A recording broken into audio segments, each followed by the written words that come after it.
Borivali waste IC colony में premium project आपके लिए लाया हूँ 3 BHK का।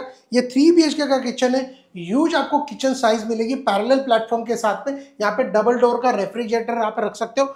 812 से लेकर के 919 स्क्वायर फीट का कारपेट। ये है आपका common bedroom, approximately 120 square feet के आसपास है। उसके ही सामने आपको कॉमन वॉशरूम भी मिलेगा 41 स्क्वायर फीट का। ये है आपका spacious master bedroom, approximately 140 square feet का। एल शेप के अंदर विंडो दी हुए, अटैच वॉशरूम इस तरफ है, किंग साइज का बेड एंड वार्डरोब इधर आराम से बैठेगा। ये है आपका एल शेप के अंदर लिविंग एंड डाइनिंग एरिया। 25 से ज्यादा एमिनिटीज इस प्रोजेक्ट के अंदर है। प्रॉपर सारे वास्तु कंप्लाइंट फ्लैट आने वाले हैं। ये है आपका first master bedroom with attach washroom. Ground plus 13 floor का बिल्डिंग है। पोजीशन सिर्फ 2026 मार्च में आएगा। प्राइस रेंज स्टार्ट होती है सिर्फ 2,70,00,000 प्लस टैक्सेस में। तो जल्दी से साइट विजिट के लिए कॉल करो। मेरा नाम है मोहसिन शेख।